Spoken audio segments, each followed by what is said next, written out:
ভাইরে, সকল ধরনের খেলনা থাকার পরেও খেলতে পারছে না কিম জং উন।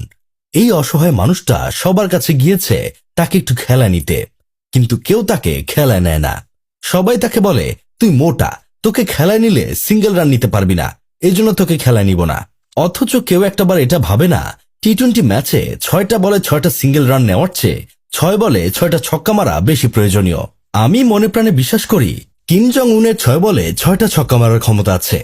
শুধু তাকে একবার মাঠে নামিয়ে খেলার সুযোগ করে দিতে হবে। মাঠের বাইরে থেকে তো আর ছক্কা মারা সম্ভব না। রাশিয়া ইউক্রেনের মধ্যে টি-20 ম্যাচ অনেক দিন ধরেই চলছে। সেই ম্যাচে খেলার জন্য উনি কত কি করলো।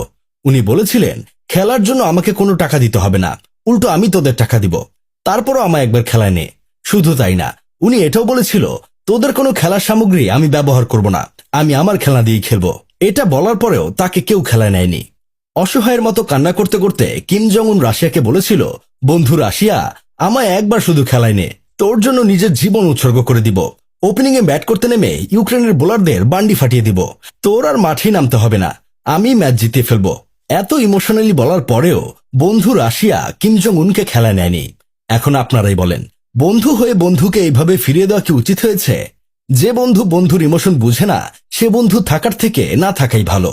ইরান তো পুরো বিশ্বজুড়ে টি-20 ম্যাচ খেলতেছে। সেই ইরানের দুয়ারে অসহায়ের মতো কিম জং উন হাজির হয়েছিল। চোখের জল ফেলতে ফেলতে কিম জং উন বলেছিল, বন্ধু ইরান, তুমি তো পুরো পৃথিবী জুড়ে খেলতেছ, আমাকে শুধু আমেরিকার সাথে একটা ম্যাচ খেলার সুযোগ করে দাও।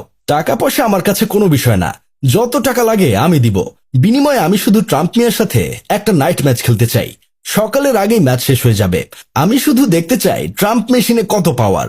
বন্ধু ইরানও তাকে খালি হাতে ফিরিয়ে দিয়েছে। অসহায় কিম জং উন সারাদিন নিজের বানানো খেলনাগুলো দেখে আর কান্না করে।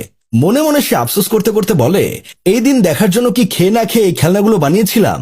যদি খেলতেই না পারি তাহলে এই খেলনাগুলো দিয়ে আর কি হবে? অবশেষে সে পাকিস্তানের কাছে গিয়ে বলেছিল, বন্ধু পাকিস্তান, তুমি শুধু একবার আমার দেশের মধ্যে তোমার সবচেয়ে কম দামি খেলনাটা ফেলে দাও, তারপর শুধু বলবে এটা তুমি করনি, এটা আমেরিকা করেছে, বাকিটা আমি দেখে নিব। আফগানিস্তানের সাথে তোমরা যে টি-20 ম্যাচ খেলতে চাও, সেই ম্যাচে আমাকে না নিলেও চলবে, শুধু বন্ধু হয়ে বন্ধুর জন্য এইটুকু করো। পাকিস্তানও তাকে খালি হাতে ফিরিয়ে দিয়েছে।